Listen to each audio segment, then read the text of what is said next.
Hello, everybody. Dr. Ferris with the Professional Mindset Series. I want to welcome you for another wonderful session. I have Dr. Khalid Khawaja with me, and he's a wonderful individual. He currently is the Provost at RIT in Dubai. Dr. Khawaja believes in the creation of a quality education environment through the recognition of education's core pillars and values. He identifies with RIT's values that recognize the student as the center of for all efforts pivoted on the strong foundation of scholarship and professionalism, ethics, integrity, diversity, innovation, and collaboration. He has an academic career that focuses on establishing systematic quality assurance standards that are learning outcomes centric, leading to sustainable improvement in the quality of university academic programs utilizing the latest technology whenever feasible. Something I love to hear, technology. Before joining RIT in Dubai, Dr. Khawaja was the Associate Dean of the School of Engineering at the American University in Dubai.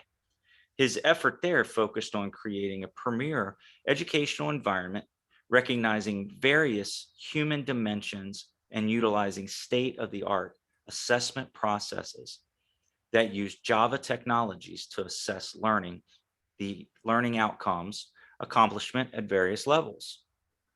This is then used to drive improvement efforts.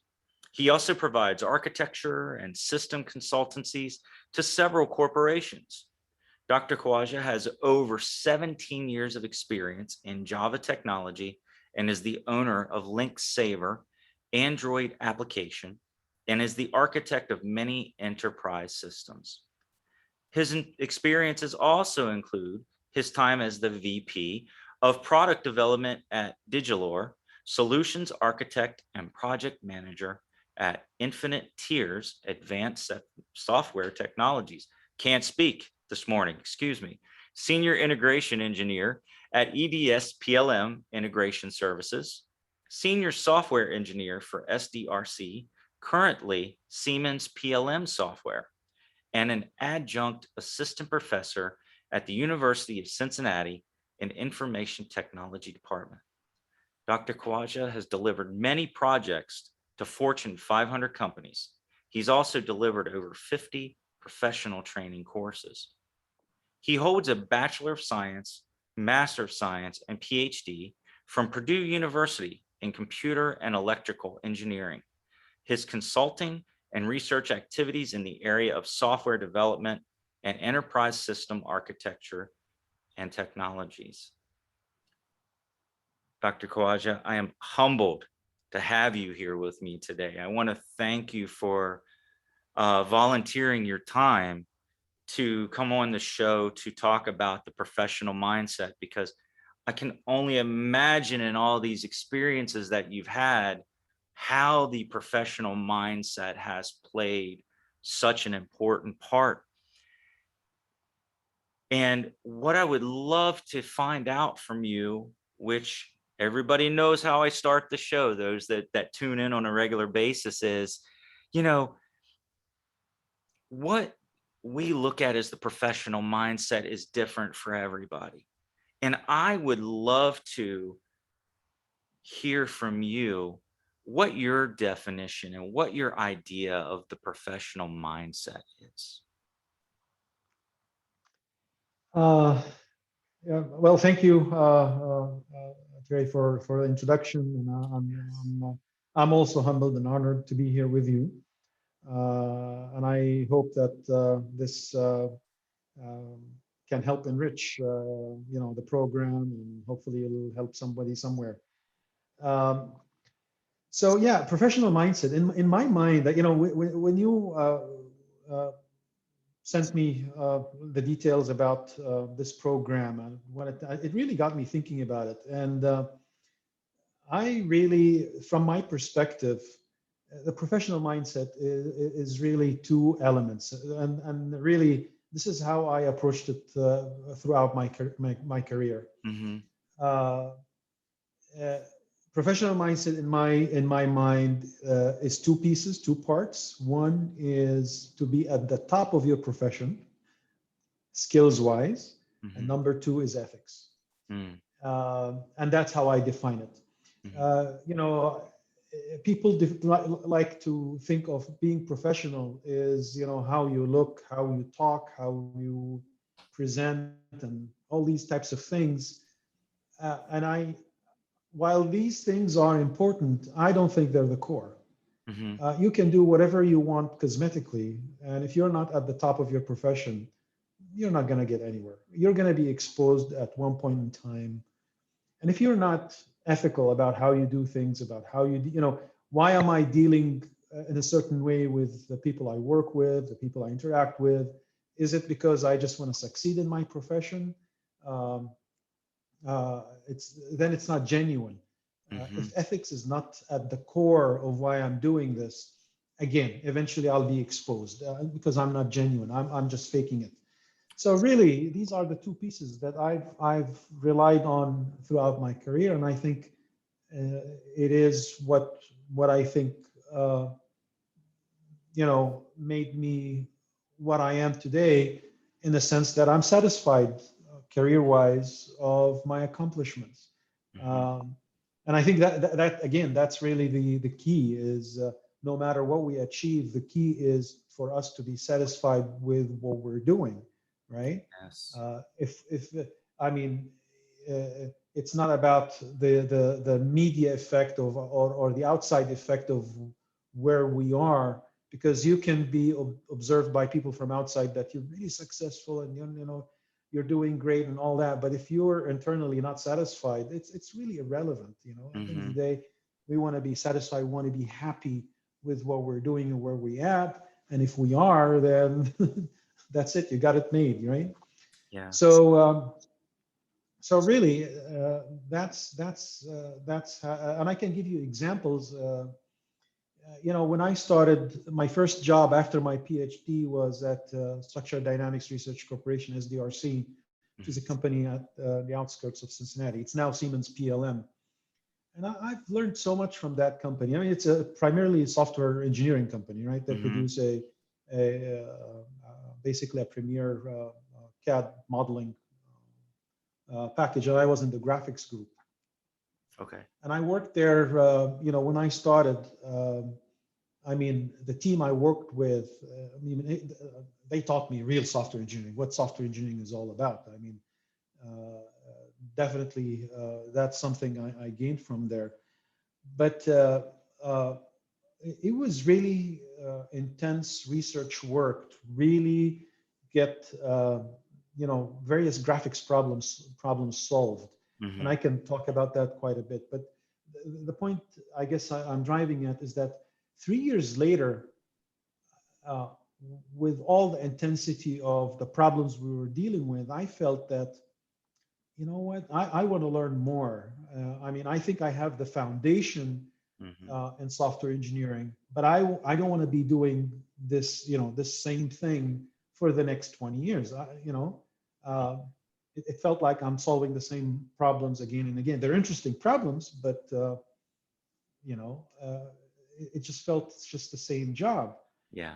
And at around that time, which is late 90s, the Java Enterprise Edition, at that time used to be called J2EE, has become extremely popular. And the principle behind it, which is, creation of enterprise systems, are becoming the de facto standards of building all kinds of, online systems.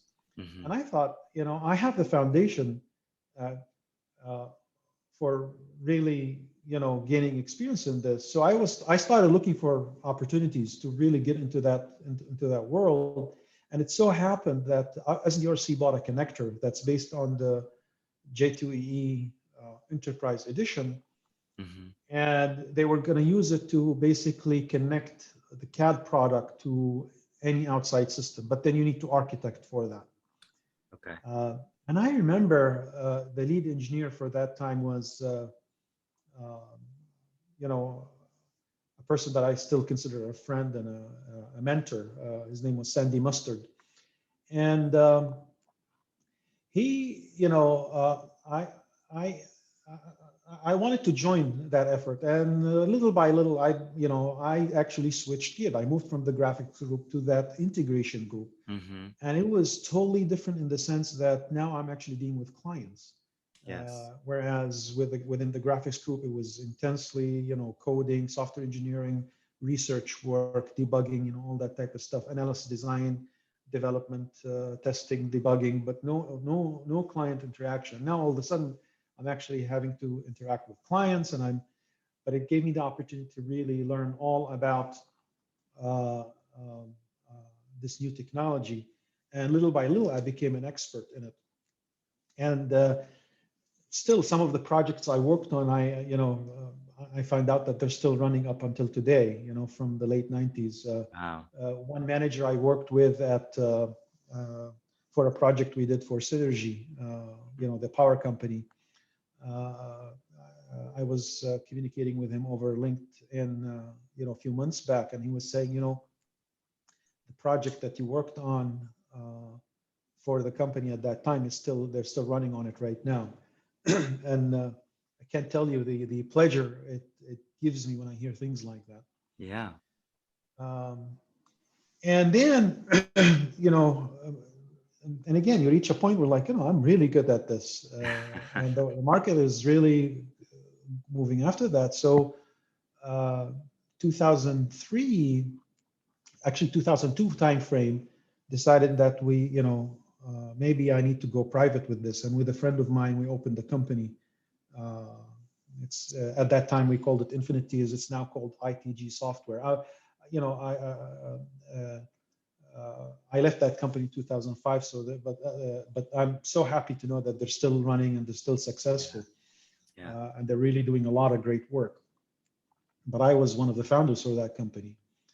Uh, but it's how to use enterprise technologies to build all kinds of systems. And again, we did all kinds of things. Did a lot of training Yeah. for WebLogic, BA company that's now got purchased by Oracle a Mm-hmm. couple of years ago. But again, like these opportunities that come in. I remember we were doing a project for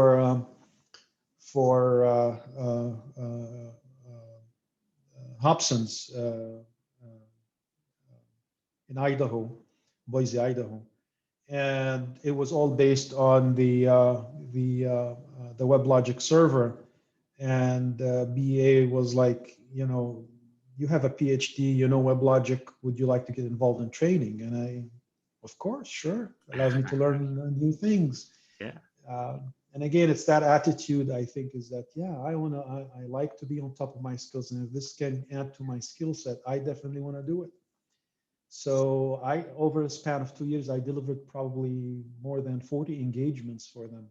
Mm-hmm. These are one week engagements, training people. And at one point in time, I knew the WebLogic server top to bottom, administration, portal, you name it. I've done it on that server, and it gave me something. It gave me, and then moved to education, and Yes. long story as to how I got there. But even up until now, I still have that attitude. Mm-hmm. About a year ago, DevOps now in the software industry is becoming, it's the next big thing. Right. And Yes.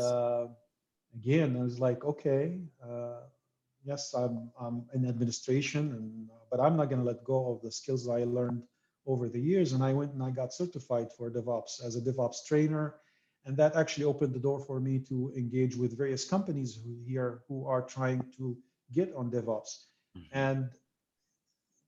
And the thing that strikes me is that when you have that attitude and you never give up on you build on your skills. First of all, going into something like DevOps, it takes a fraction of a time for me compared Mm-hmm. to somebody who is maybe getting into it maybe now, right? Because of the rich background that I have. Yes. And then number two, when I actually talk about it, or try, to convince somebody that this is the next big thing. The foundation that I have and the experience I have, it just gives me an edge of how, the perspective I bring because of this, this new technology that's, Hmm. the way I talk about it is just different from somebody who just got into it. And again, it's Yes. just because of the history that I have. And I always feel that it would have been so sad if I decided to give up on all this and not build on skills that I've gained over the years. Just a couple of weeks ago, uh, uh, we got really large enrollment this year at RIT Dubai compared to previous years. Hmm. And there was introduction class on Python. I really, my expertise has, I've learned so many languages, Fortran, C, Pascal, and you name, and then Java. I became expert in Java, but Python is something that I hear, I see that it's really becoming more popular because of its link to data analytics and all that. Hmm. So, and I'm like, we're having problems finding people teaching it, and I'm like, okay, I can teach it. Hmm. Just give me a couple of weeks to really read about it and all that, and now I'm teaching that Python class for incoming students, and it's just what a joy. I mean, Yeah. the perspective I can give them, the how that I'm able to link it for them to software engineering and Hmm. and now the DevOps mechanism, agile, and all the testing and all that type of all these principles. It's just a joy to teach that class. Yeah. Point is, yeah, and please stop me. And I'm just talking. If I'm just You're going on a fine. tangent, You're fine. I love hearing about the accomplishments, because it all really does go back to the mindset. And so it's the great news is it's given me a couple of ideas of some things we might be able to talk about as offshoots of it. So I love it. I love it. So so yeah, so you know, uh, and people who deal with me, they know that when it comes to skills, they can trust me because uh, I'm, I really put effort in staying on top of whatever field I'm in, and so that's why I think uh, professional mindset. You need to be at the top of your profession, and you need to have yes. that attitude all the time. Yeah. That's absolutely critical. Yeah. Now, uh, the second part of that is ethics. I respect. You know, I have to do my profession, understanding all the professional ethics behind it and the personal ethics behind it. Hmm.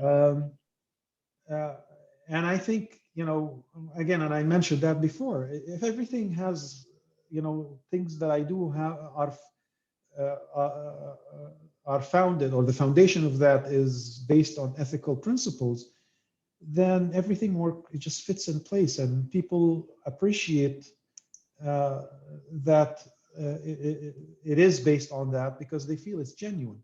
So Hmm. I respect you I respect your opinion because I think it's unethical to not do so. Uh, Right. when we talk, I may have an opinion, you have an opinion, and I really need to listen because I think it's ethical to do that. It's just Yeah. not right not to do so. If it's if somebody comes, whether it's a colleague or and now I'm in academia, if a student comes and he wants a certain uh, exception for whatever, Hmm. coming to me as a leader. So I'm a project manager or a team manager, or I'm right now a university administrator. They want an exception, and I always look at it from an ethical perspective. Yeah. Can I give it to you while being fair to others? Yeah. Am I able to do that? Because I want to help you because this is the ethical thing to do. But then when I do it, I need to do it so that I'm fair to others, so that I don't get a complaint from somebody else like, why did you do it for him and not me, right? Right. Um, So that mindset of really being ethical about how I do things also helped me out. I feel it just becomes so easy, Hmm. because otherwise it feels I'm faking it, and that's hypocritical, and that's not ethical. Yeah. So, Oh, so, so that's in short how I view the professional mindset. I think, I think it's it's the way I view things, and I think it's how it helped me, uh, uh, approach it in a way that made me genuine about how I do things. yeah. Yeah. It's funny with this show. I like to sometimes I use myself as the example of what not to do. And I came across yesterday, I can't remember the exact saying, but it goes back to leadership. And it was very, very funny because, and this goes into your comment about ethics and the mindset. I look back and I said, you know what? I wasn't a good manager when I was younger. And part of that's because I didn't have the right mindset. Sometimes we don't teach in the world of academia, at least again, opinion. Um, Sometimes we don't teach people the understanding of that mindset. And here's where I'm going with that. When I was a manager, I used to have that thought that would happen in my mind that there was always somebody out to get me, out to get my job, and I needed to rule with an iron fist. That's not how we should be looking at things and looking at life. Where I'm going with that is, for those of you listening into the show, is your example shows how someone should do it and how somebody should be able to look at things and look at making a difference. And I love that you shared that, there's been a legacy with some of the things that you've done because they're still in operation, the things you've created. And so I guess what I'm saying to the audience is, take the time to learn about what it is you love. What are your ethics? What do you love? How can you be happy? Because you even said something about being happy. Doesn't matter what we do every day. If at the end of the day we're not happy, which again, it took me too many years in my life on this earth to figure that out. But you know what? That's gone. It's all about how I look at today and then how I allow it to uh, approach my interactions, right? But I just wanted to share that example because I do know that there are some people that probably have struggled with that because we don't teach about that in the education. We teach the Mm. theory of management, right? But not how to deal with humans, not how to deal with the emotions, which that is something at American Heritage College we want to focus on, is the professional mindset and how to deal with those emotions and things. So I think that's an important aspect for people to take away. One of the things that you kind of talked about in here was, or during the show, was your company that you were able to design, you co-founded. To me, and again, I didn't really get this mindset until the 40s here, to have that ability to have the right mindset that as a company you can fail if you don't do things right, or you have to be able to understand that there's going to be highs and lows, right? With whatever you're doing. And so I'd like to just ask you to maybe, I don't want to say how did your mindset approach the business world, but then I'd love to see how you, when you were starting that business, and excuse me for rambling, how you handled some of those ups and downs, I guess you could say. How did you handle them from a mindset perspective? Patience, a lot of patience. It's not easy. It's absolutely not easy to create your own business. And obviously, I took it for a couple of years, but then I decided that, it's just too much work. Mhm. And I decided I'm ready now for the next phase of my life, Mhm. which is going through education. So yeah, it's not easy, and I think um, uh, for the new generation, the Mhm. people who are now studying and approaching graduation, Mhm. the need to think in this entrepreneurial type endeavors is more prominent than my time in the Yes. early 2000s. Mhm. So while uh, to me at that time it felt like the right time because I had uh, enough expertise in a certain area that's becoming really really popular, and there was so much business out there, and it's like, and I learned so much from that. It wasn't lack of business, it was just so much. Mhm. um, uh, and, and at one point in time, I had to really basically decide that maybe now it's time to focus on other things. Among them is family and personal life, right? I mean, Mhm. this is very important. And that was part of the decision at that time. But really, when I said I slept in hotels a year out of 2 years, Mm. just going around. So it wasn't lack of business; it was just way too much business.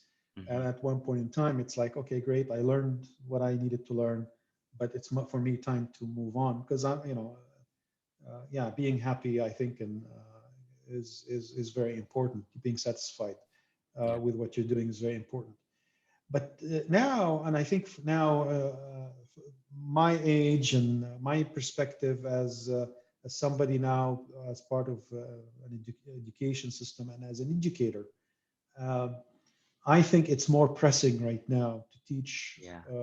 younger generation how to go about creating their own businesses and their own entrepreneurial endeavors. Mhm. Uh, and it's actually more systematic.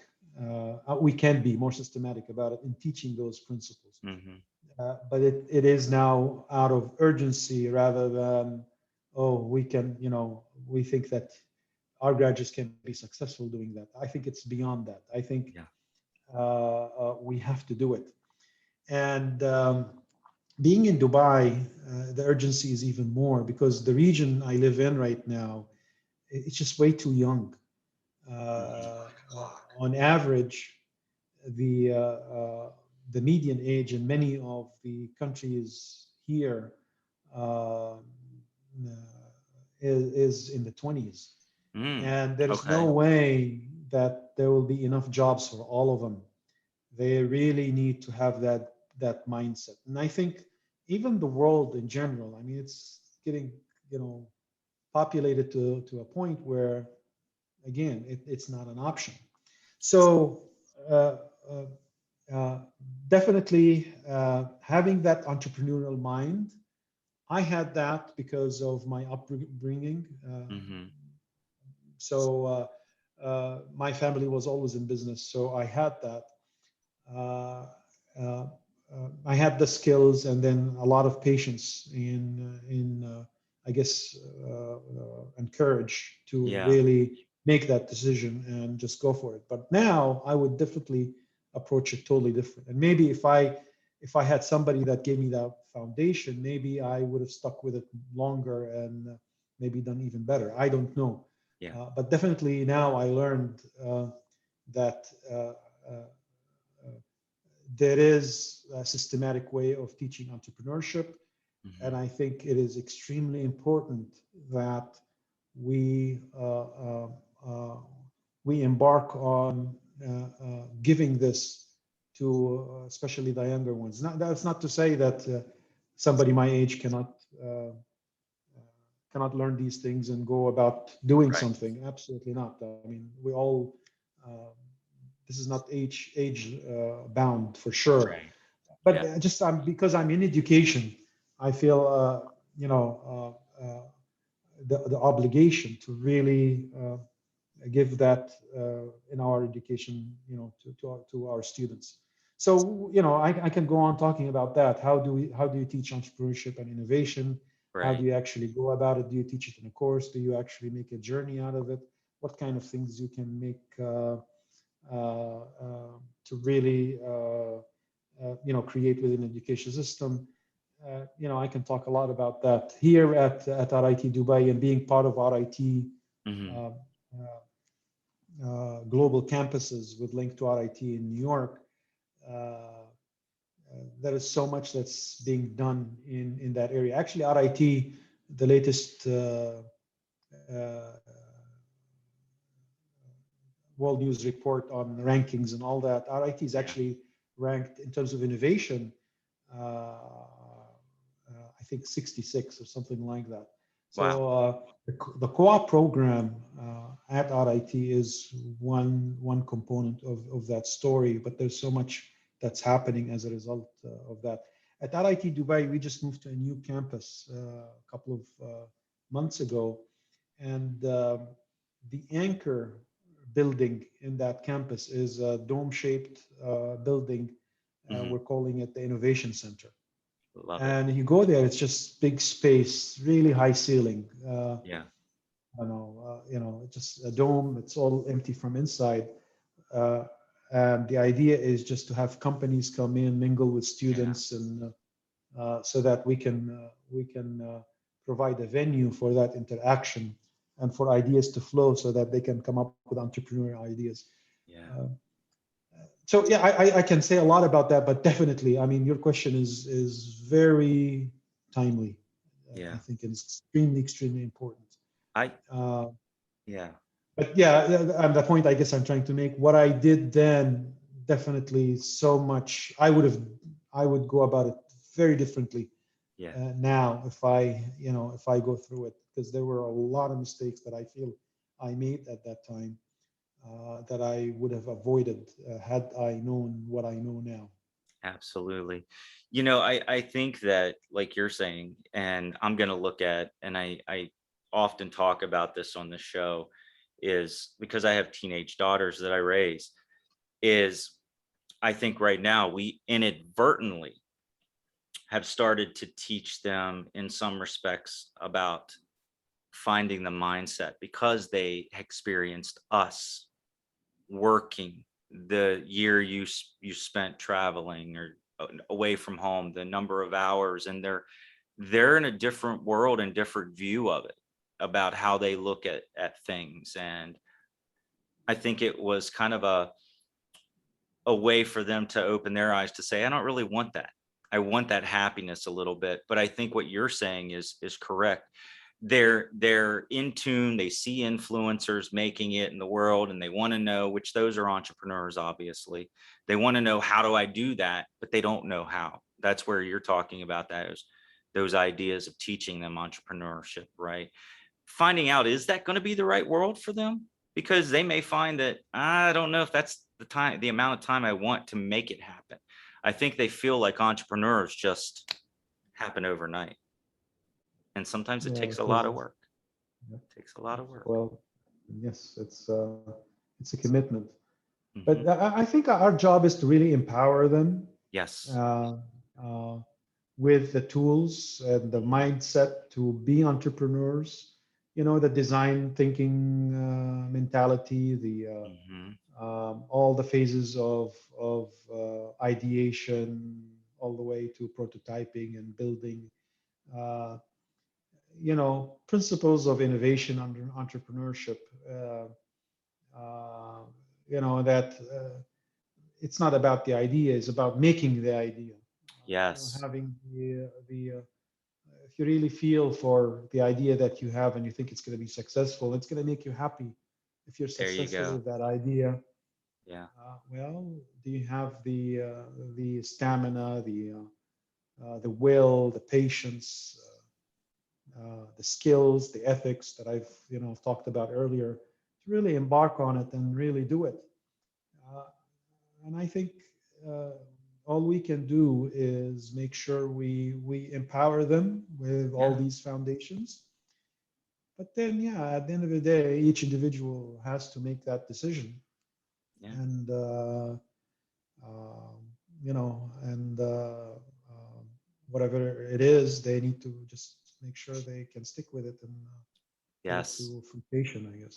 I agree with you, and it's very funny. I'll share one last little story, and then we'll wrap it up for the show. But I was just talking with our CEO, Abdi, the other day, and as I had mentioned to you offline, we're talking about developing our languages programs. Well, sometimes we get excited when we have these meetings with these different individuals outside the organization, inside the organization, and again, we want to just go with it because we think we've got the product. But then, as you stated, we got to take a step back and say, okay, is it the right product? Is it the quality we expect of ourselves? Those are the things that sometimes I feel like we jump the gun. We want to get ahead too quickly on, and we've really got to, again, sit back and really take a look at that. And I so much agree with you when it comes to that patience because of that. And it's very funny how quickly we want to act, right? So I want to thank you for that thought, because that just allowed me to share that story. For those of you out there that are listening, please remember that if you haven't, like, subscribe, share. Again, we post these videos on LinkedIn, YouTube, and Facebook for everybody to enjoy. We want you to open your mind. We want you to find who you are. We want you to be happy. That's the goal of it. Okay. So, Dr. Khawaja, thank you so much for being here with me today and sharing your experiences about professional mindset, because I do think that anybody that takes seriously the words of experienced individuals like yourself will be able to have that happier, healthier, mindful life. So thank you so much again for being here. Thank you, Terry, and good luck. Thank you. Thank you.